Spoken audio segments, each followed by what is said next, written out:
거세형교회 정통영 목사님의 설교 돈보다 사람입니다. 이 설교가 누가복음 16장 그 불의한 청지기 비유 있잖아요.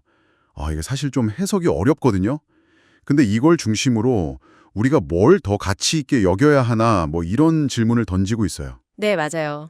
설교가 그 개인적인 경험으로 시작하더라고요. 청소년 사역하실 때 아이들이 명찰 딱 가리고 전도사님 제 이름 뭐게요? 자꾸 이랬다는 거예요. 이게 그냥 퀴즈가 아니었던 거죠. 그러니까 많은 애들 중 그냥 한 명, 뭐 숫자가 아니라 나를 좀 알아봐 달라, 나를 한 인격체로 존중해 달라 뭐 이런 마음이었겠죠. 그렇죠. 그 개인적인 경험이 설교 전체 주제, 그러니까 사람의 가치로 바로 딱 이어지는 아주 중요한 시작점인 것 같아요. 그리고 이 경험이 자연스럽게 누가복음 16장, 그 불의한 청지기 비유 해석으로 넘어가거든요. 주인의 재산을 막 낭비한 청지기가 이제 잘릴 위기에 처하니까 빚진 사람들 빚을 막 깎아주면서 자기 살 길을 찾는 그런 이야기잖아요. 근데 솔직히 그 비유는 들을 때마다 좀 갸우뚱하게 돼요. 아니, 나쁜 짓 한 사람을 칭찬하는 것처럼 들리니까요. 그렇지 않나요? 맞아요. 네, 겉으로만 보면 진짜 오해하기 쉽죠. 근데 설교에서는 주인이 칭찬한 게 그 청지기의 부정직함 그 자체가 아니고 그 위기 상황에서 보여준 어떤 지혜, 그러니까 당장 손해를 보더라도 미래를 위해서 사람을 얻으려고 한 그 판단력, 이걸 높이 샀다 이렇게 해석하더라고요. 사람을 얻는 지혜. 네.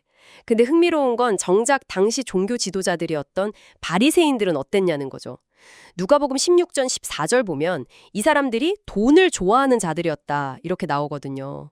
이 청지기가 가졌던 그런 현실적인 지혜, 사람을 얻으면 돈은 따라온다 이런 걸 몰랐다는 거예요.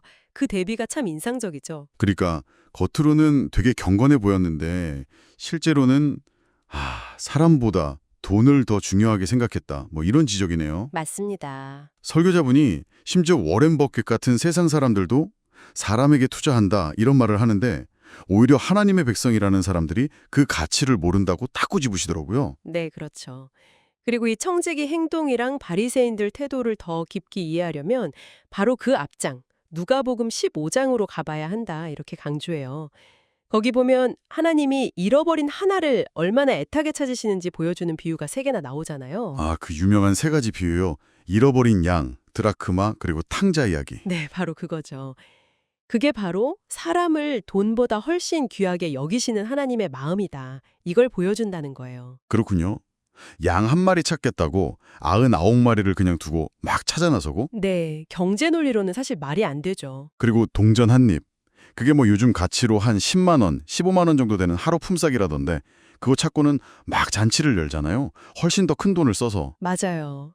그만큼 한 영혼 찾은 기쁨이 비교할 수 없이 크단 거죠. 탕자 이야기는 뭐 말할 것도 없고요. 재산 다 날리고 돌아온 아들을 그냥 막 받아주고 잔치 열어주고 전부 다 어떤 효율이나 계산보다는 한 사람, 그 존재 자체가 너무 중요하다는 거네요. 그렇죠. 당시에는 뭐 전체를 위해서 한 사람 희생하는 게 당연하게 여겨지던 그런 헬라 철학적 분위기가 있었는데 완전히 반대되는 가치관인 거죠. 한 영혼이 온 천하보다 귀하다. 이 메시지가 딱 담겨 있는 거예요. 이런 통찰을 가지고 또 다른 자비 경험을 되게 솔직하게 나누시더라고요. 네, 그 부분도 인상 깊었어요. 아주 헌신적이었던 청소년 리더가 처음으로 저 너무 힘들어요 이랬는데 그때 공동체 전체에 비칠 영향 뭐 이런 걸 먼저 생각해서 넌 리더니까 참아 이렇게 말했다는 거죠. 근데 나중에 알고 보니까 그 친구 집안 사정이 너무너무 힘들었던 거예요. 그걸 알고 나서 내가 사역이라는 그 일 자체에도 관심이 있었구나. 정작 그 아이가 혼자서 막 치르고 있던 그 치열한 전쟁은 전혀 보지 못했구나. 이걸 깨달았다고 고백하시더라고요. 네, 거기서 비대칭적 통찰의 착각이라는 말도 쓰시던데. 맞아요. 저도 그 용어 처음 들어봤어요. 그러니까 상대방의 그냥 겉모습, 뭐 일부 행동 이런 것만 보고 저 사람 속사정이나 어려움 내가 다 안다. 이렇게 너무 쉽게 생각해버리는 오류. 뭐 그런 뜻이죠. 우리 다 쉽게 빠질 수 있는 것 같아요. 그래서 이 모든 이야기가 결국 한 질문으로 이어지는 것 같아요. 하나님이 우리 한 사람 한 사람을 이렇게 귀하게 여기신다면 우리는 서로를 어떻게 대해야 하냐는 거죠. 맞아요. 돈이나 뭐 성공, 효율, 역할 이런 거보다 사람 그 자체가 먼저다. 이 메시지인 거죠. 네, 설교 마지막 부분에 파주 품는 교회 이야기 잠깐 나오잖아요. 네네. 그 설림 목사님이 예전에 어려웠을 때 누군가로부터 받았던 그 환대? 사람을 귀하게 여겨주는 경험?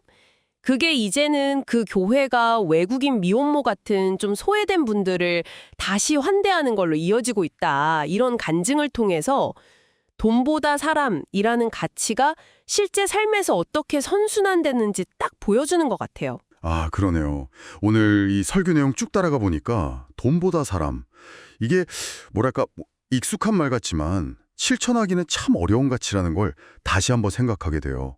특히 요즘처럼 막 효율, 성과 이런 거 중요하게 여기는 세상에서는 더더욱 한 사람 한 사람의 그 존재 자체에 집중하라는 메시지가 좀 깊게 와닿네요. 네, 마지막으로 설교자께서 스스로에게 던졌던 질문을 여러분께도 나누면서 마무리하면 어떨까 싶어요.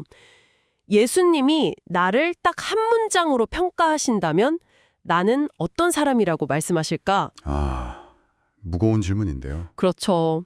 여러분은 이 질문 앞에서 어떤 답을 하시겠어요? 그리고 오늘 혹시 여러분 주변에 겉으로는 괜찮아 보여도 남몰래 혼자서 치열한 전쟁을 치르고 있는 사람은 없을지 잠시 돌아보는 그런 계기가 되면 좋겠습니다.